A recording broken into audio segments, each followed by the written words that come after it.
Hey everyone, and welcome back to Speak Up. Whether you're joining us again or listening for the very first time, thank you for being here with us. We're really grateful that you spend your time with us. Today's episode is a bit different. It's not just about learning, it's about understanding something real, something heartbreaking. Just yesterday in Swat, a peaceful morning turned into a nightmare when a sudden flood swept away 18 people from the riverside. It's the kind of news that shakes you. Yes, Ryan, it's hard to even talk about. These were families, children, people just enjoying a simple morning by the river. They were having breakfast, laughing, taking photos. And in just a few minutes, everything was gone. No time to think, no time to escape. We hear stories like this in the news, but when you really imagine it, being there, sitting beside your family, and suddenly facing something like this, it gives you chills. And today we want to walk through what happened so we can understand it and maybe learn from it too. Imagine this for a second. You're sitting with your loved ones by the water. The air is fresh, the river is calm, children are smiling, someone is pouring tea, someone's playing music, and suddenly everything changes. The water starts to rise, fast. People scream. You try to grab someone's hand, but it's too late. In seconds, the river takes them. It doesn't feel real, but that's exactly what happened. A normal morning turned into a tragedy. And we're going to explore how it happened, step by step. And we'll talk about more than just what happened. We'll also talk about the pain it caused and the questions it leaves behind. Could this have been stopped? Were there signs people ignored? Why do we take nature lightly even when we know it can turn dangerous in a heartbeat? These are the things we'll gently explore in today's episode. So stay with us. We're going to take you through the full story. Let's imagine a calm morning in the beautiful valley of Swat. Families were out early, enjoying breakfast near the Fizzigat River. The weather looked perfect. The river was flowing gently, the breeze was soft, and people were smiling. Some had brought food from home, tea, parathas, fruits, just to spend quality time with their loved ones. Children were laughing, playing by the water, dipping their feet into the stream. People were taking photos, sitting close to the edge without a second thought. It felt peaceful, safe. But no one knew that far away, in the mountains, heavy rain had already started sending a rush of dangerous water their way. And that water was coming fast, silent, powerful, and deadly. It's painful to even think about it now. Most of the people there were from the same family. Mothers, fathers, children, cousins. They were just enjoying a simple morning together. No one expected anything to go wrong. But slowly things began to change. The water level started to rise, just a little at first. People noticed their shoes getting wet, bags floating slightly. Some moved a bit away from the edge, but others stayed. They thought it was just a little overflow. No big deal. That's the scary part. There were no warnings, no sirens, no signs telling them to leave. And within minutes, that little rise became a powerful surge. The river suddenly turned wild. Water came rushing in with force, pulling everything in its way. People screamed. Children were grabbed by their parents, but the current was too strong. There's a video online. It shows a group of women and children stuck on a large rock, completely surrounded by the flood. Their voices, their cries for help, it's heartbreaking. People watching from the shore were helpless. Some cried, some called for help, but no one could step into the water. It was too dangerous. The peaceful river they trusted had turned into something terrifying, and it all happened so quickly, in just a few minutes. There was no time to think. Some people tried to climb trees, others held each other tightly, mothers lifting their children, brothers trying to hold on to sisters. But the water didn't stop. It kept rising. It kept pulling. Many were swept away before they could even understand what was happening. Rescue teams were called, but they were far. They couldn't arrive in time. And the ones who were stuck on the rocks in the middle of the river, they waited, they cried, but they were surrounded by water from all sides. That fear, that helplessness, I can't even imagine what they felt in those final moments. By the time help finally reached the area, it was too late for many. Out of the 18 people caught in the flood, only a few could be saved. The rest were either missing or found later, lifeless. What began as a joyful morning turned into a nightmare no one could have predicted. And the saddest part, it could have been avoided. People didn't know what was coming. There were no clear warnings, no barriers to keep them away. It was just a normal day that turned into one of the darkest mornings Swat has seen in a long time. It breaks your heart because these weren't just numbers. They were real people, mothers, children, brothers, sisters. And they had dreams, plans, and hopes, just like us. All they wanted was to enjoy nature, to spend a little time together. But nature turned against them without warning, without mercy. And that's what makes this tragedy so painful. It wasn't a storm, it wasn't a war, it was just a river. A quiet river that changed everything in just a few minutes.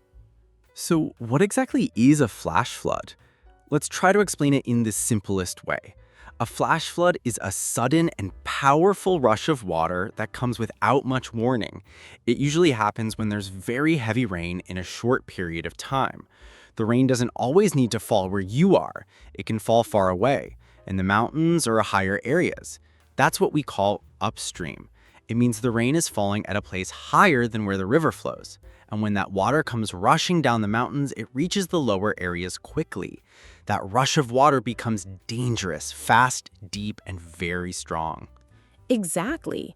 And that's why in the Swat tragedy, people didn't know they were in danger. The weather at the picnic site looks fine. It was sunny, no signs of rain. But what they didn't see was that it had rained heavily upstream in the mountains. And all that water started coming down through the river, slowly at first, but then faster and faster. That's called a surge, a sudden increase in water level. And once it starts, the current, which is the force and speed of the moving water, gets stronger and stronger. It can pull anything with it, stones, trees, cars, and sadly, even people. And what's really scary is how fast it can happen. In just 5 or 10 minutes, a calm river can turn into a flood. You don't get time to think. You don't get time to run. That's what makes flash floods so dangerous. People often trust the river because it looks quiet, but underneath, the pressure is building. That pressure becomes a wave of destruction, and it doesn't always look big from far away. But once you're close to it, you realize you can't fight it. It's too fast, too strong. That's why flash floods take so many lives. Many people don't understand how water works in this way. We think we can stand near it, take pictures, maybe even go in a little. But when that surge hits, it's like a wall of force. And the river doesn't give you time to prepare. No alarms, no countdown. That's why people got trapped so quickly in Swat. They were sitting close to the river, and when the floodwater came, there was nowhere to go. It's important to understand that even a few inches of fast-moving water can knock a person down. And when the current is strong, even strong swimmers can't escape. So when we say flash flood, we're not just talking about heavy rains. We're talking about a sudden and unexpected danger. A flood that arrives like a surprise attack, quiet at first, then loud and deadly. And that's why understanding terms like upstream, current, and surge is so important, because they describe how the danger starts, how it moves, and how it hits. If we can understand these things, maybe we can protect ourselves better next time. Maybe we can stay alert, even when the sky is clear. Yes, nature doesn't always give warnings the way we expect. Just because the sun is shining doesn't mean we're safe. The rain in one place can bring disaster to another. And when water comes with such speed and strength, it doesn't matter if you're young or old, strong or careful. The best way to survive is to stay away. Don't take risks near rivers, especially during or after rain. It might look calm, but under the surface, a flash flood could already be on its way. Here's the question a lot of people are asking. If the river was so dangerous, why were people even there? Why didn't anyone stop them? Well, actually, there was a rule in place. It's called Section 144. It's a law that says people aren't allowed to gather near the river during the monsoon season because of the risk of flooding. It was officially announced by the local authorities. But the big problem is it wasn't really enforced. There were no strong warnings at the site. No police officers stopping families, no signs telling people to stay away. Exactly. They were warnings, but they were soft, maybe posted online or mentioned in news updates, but not loud enough to reach everyone. The tourists and families who went that day probably didn't even know about Section 144. They saw the river, saw that it looked calm, and thought, it's fine. We've done this before. They didn't see any danger.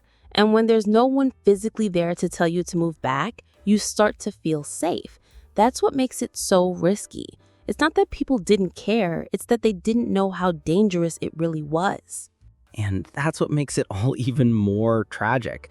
People don't always understand how fast a river can change. They see a beautiful view, a peaceful flow, and they think it's just a perfect picnic spot. They don't think about the rain that happened hours ago or in another place. And when there are no fences, no loudspeakers, no teams patrolling the area, it feels like everything is okay. But it's not, and when the flood hits, it's already too late. It also shows how poor communication added to the danger. Imagine if there had been announcements every hour on local radio, or people on the ground explaining the risk, or even big red signs saying danger, possible flood. That could have saved lives. We have technology, we have ways to send alerts, but sometimes those tools aren't used properly. And in this case, the families weren't warned in a way that made them take the danger seriously. That's a failure, not of the families, but of the system. And this happens in a lot of places, not just Swat. People trust what they see. If the water looks safe, they assume it is safe.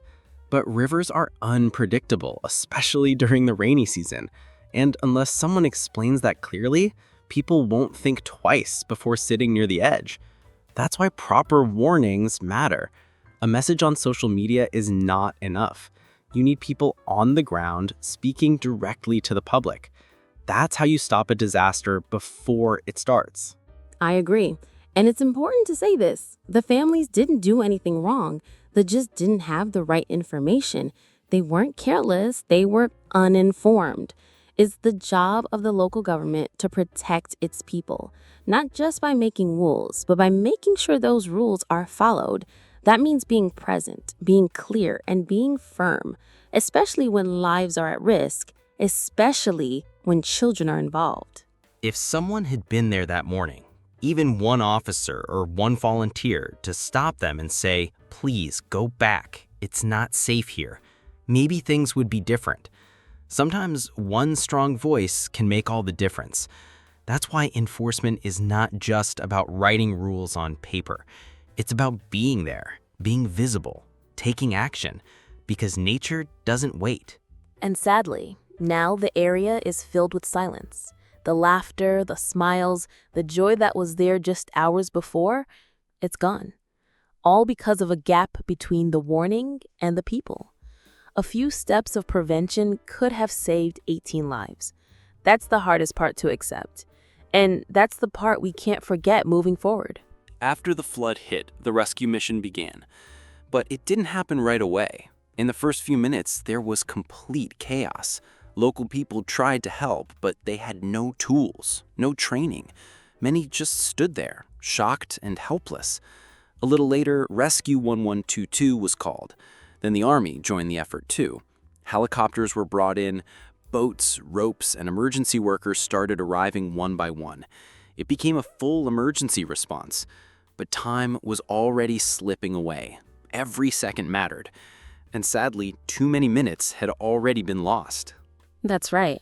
By the time the rescue teams reached the river, only a few people were still holding on. 3 lives were saved. That's something to be thankful for.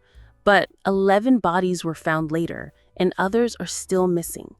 The phrase we often hear in the news is missing persons. It means people who are unaccounted for, neither found alive nor confirmed dead. And in such fast-moving water, finding those people becomes almost impossible. The flood doesn't wait, and it carries people far from where they were last seen. One of the biggest challenges was the geography of the area. Swat is full of hills, rocks, and narrow roads. That made it hard for rescue trucks and ambulances to reach the spot quickly. Plus, the flood itself had blocked paths, so even if rescuers were nearby, getting to the exact location took time. And during a rescue mission, even 5 minutes can mean life or death. When coordination is slow, people suffer. And in this case, it feels like the system was not fully ready for something so sudden. Yes, and you could see the frustration in the eyes of people watching. Volunteers were trying to help with whatever they had. Some used long stakes or ropes from nearby houses. But without professional gear, it's just not enough. This wasn't a small accident. It was a large-scale emergency. A proper emergency response means trained teams, fast transport, medical staff, and communication. And sadly, the response in this case was too slow to stop the worst from happening. That's right. And it also raises another important point. In areas like Swat, where flash floods are possible, there should always be rescue teams ready nearby, not just in the city, but near the rivers. Because once people are in the water, every second counts. And I think we should understand the power of a rescue mission. It's not just about saving lives, it's about being prepared, trained, and fast. That didn't fully happen here. And now the families are left with grief, asking what could have been done differently. And that question, what could have been done differently, is something we all need to think about. Rescue work is hard. It takes courage, effort, and heart. But it also needs speed and good planning. Every area that faces risk from floods needs a system that can move instantly. The people who were lost in Swat deserved more warning, more help, more time. And if anything can come out of this tragedy, it should be this. The next time something like this happens, we have to be better prepared. We have to respond faster, and we have to protect people before it's too late. It's a difficult question, but one that must be asked. Could this have been prevented? And honestly, yes, a big part of it could have been avoided.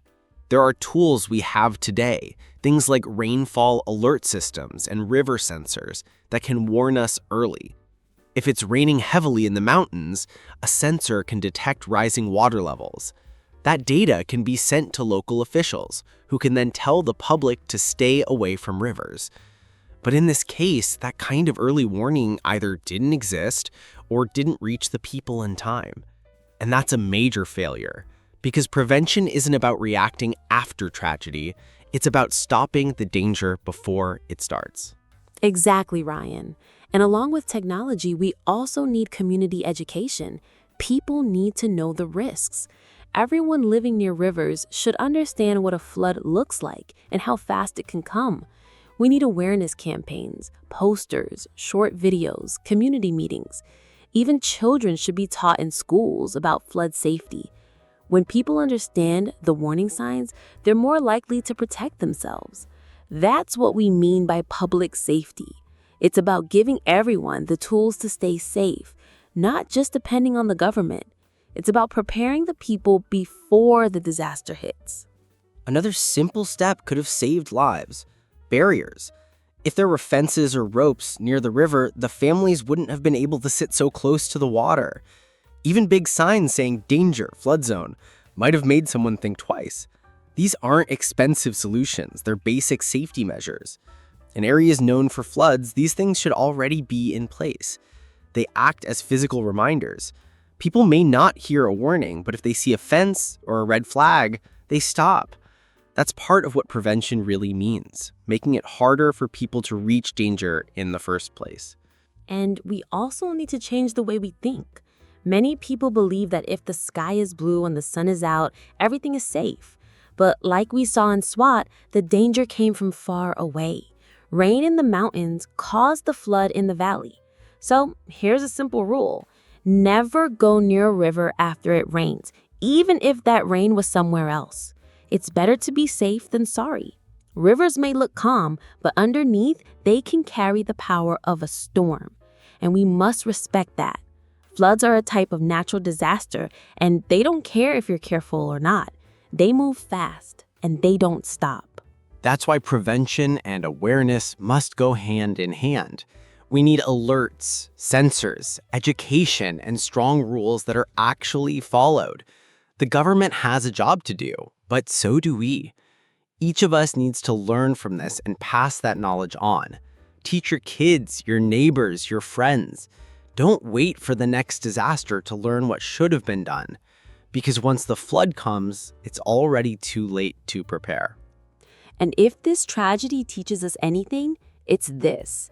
Being prepared can save lives. A sign, a voice, a warning, a rope. Any one of these things could have made a difference that day. But now 18 families are broken. The goal now is not just to grieve, but to act, to change, so that when nature sends us a signal next time, we don't ignore it. We listen, and we move before it's too late. When something this heartbreaking happens, we have to stop and ask, what can we learn from it? What can we do differently next time? The first step begins with the government. It's not enough to make rules like Section 144 and just post them on paper. Those rules need to be seen, heard, and followed. That means having police or volunteers near the river during monsoon season. It means putting up fences, warning signs, and using loudspeakers when needed. Technology needs to improve too. Flood sensors, emergency alerts, and mobile warning systems.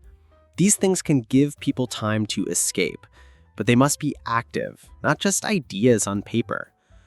And at the same time, the public also has a responsibility. Tourists need to understand that nature is not a toy. It can be beautiful one moment and deadly the next. We must respect rivers, mountains, and weather. That means following safety rules, even if no one is watching. It means teaching our children to never play near the river during rainy months. When we go out for fun, we must carry awareness with us. We must ask ourselves, is this safe? Because no trip, no picture, no picnic is worth risking a life. That's so true, Priya. And awareness really is the key here. Most people in Swat that morning didn't know what was coming. They didn't understand how fast a river can change. They had no idea that a flood can arrive without warning. If someone had explained it to them a day earlier, if they had seen a short video or heard a message on local radio, maybe they would have stayed away. That's why we say awareness can save lives. It doesn't cost much, but it can make a huge difference. Yes, and awareness has to start early. It should be part of school lessons. It should be part of tourism rules. Even hotels, tour guides, and travel apps can share these warnings with visitors. And for locals, regular community meetings or even text message alerts could help. Because floods don't come every day, but when they do, they come fast. And the only way to survive is to be ready, not scared, but informed. When people know the risk, they make better choices, and those choices can protect families. This tragedy has shown us that one small step can lead to a huge difference. A guard saying, "Please step back." A teacher showing a flood safety poster. A father telling his children, "Stay away from the water today." These are small things, but they can break the chain of disaster. It's not just about big rescue operations. It's about the quiet warnings that come before the danger. We must not ignore those again. And finally, we must carry this sadness forward, not to live in fear, but to protect others. Those 18 lives should not be forgotten. Let their memory become a lesson for the future. We can't control nature, but we can respect it. We can listen, we can learn, and we can make sure that the next time the river rises, we're ready. Not just to survive, but to keep others safe too. We've talked about a lot today. The morning of the flood, what went wrong and what could have been done better. And now, as we reach the end of this episode, we want to leave you with something to think about. If nature can change in just 1 minute, shouldn't we change how we behave near it? Shouldn't we respect it more? One small decision can protect a life. One simple step back can prevent heartbreak. And maybe, just maybe, one strong voice at the right time can stop a tragedy. This story from Swat is not just a headline. It's a reminder that safety, awareness, and kindness all matter before a disaster strikes. If you're ever near a river or planning a trip during the rainy season, please remember what we've shared today. Respect the signs, ask questions, don't take risks, because nature is powerful and it doesn't always give a second chance. And from my heart, I just want to say this. Let's not forget the people who were lost. Let's carry their story forward by becoming more responsible, more alert, and more human. The lesson is clear. When we take care of each other, we save each other. Whether you are a tourist, a parent, or just someone enjoying a quiet morning, your choices matter. Thank you so much for staying with us through this important conversation. If this episode moved you or made you think differently, we ask you to please share it with someone you care about. Subscribe to Speak Up, stay connected, and keep learning. Not just English, but life lessons too. Every story has something to teach us. Until next time, take care of yourself, take care of others, and never forget, even one moment can change everything. Thank you for listening to Speak Up.